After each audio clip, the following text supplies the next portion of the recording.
Regarde la façon comment ils ont fait leur maison là. Tu vois, on n'a jamais touché depuis. Ben, si tu vois les choses, comment ils ont fait, ça c'est la rentrée, de leur habitation. Et puis voilà tous les cailloux qu'ils ont posés tout autour pour pouvoir après mettre leur poteau. C'est une maison qu'on va dire, peut-être c'est des huttes, c'est des petites maisons. Un lieu d'habitation ancestrale situé au plateau de Bogota, sur les hauteurs de la tribu de Wassé à Canala. Ce site est l'un des vestiges des premières occupations humaines de la presqu'île de Poqueta, dit Bogota. Il fait partie du patrimoine matériel de la chefferie de Pepuelemo.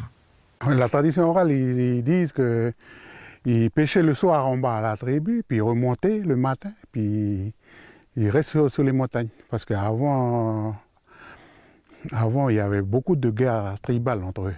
Alors ils restent sur les hauteurs, puis se protègent comme ça.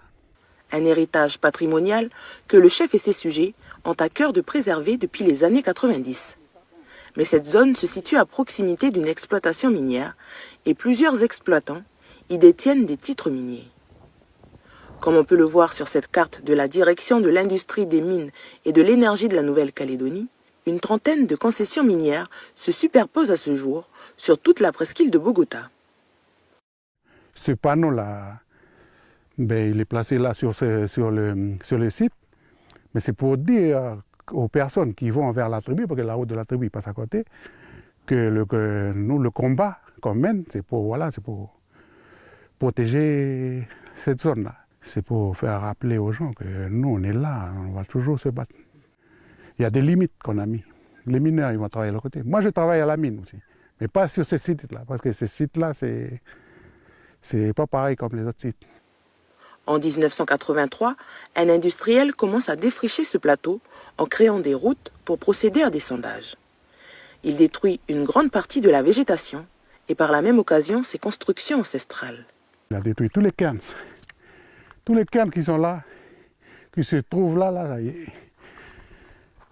avec leurs bulles. Là. Tout ça pour essayer de trouver le minerai. Comme tous les, là maintenant, après les restants des cairns, on va voir, ils sont du côté bas, côté haut.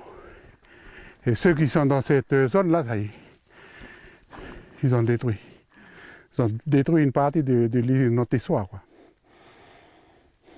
Et c'est malheureux. Face à la pression minière, la chefferie du bord de mer lutte pour préserver son patrimoine, sa biodiversité mais aussi sa ressource en eau. En 2012, elle fait appel à la province Nord pour inscrire ce site au patrimoine du pays. La chefferie sollicite ensuite l'Institut archéologique de Nouvelle-Calédonie et du Pacifique pour mener une étude archéologique permettant d'apporter une information chronologique à la longue occupation de la presqu'île afin d'aider à sa préservation.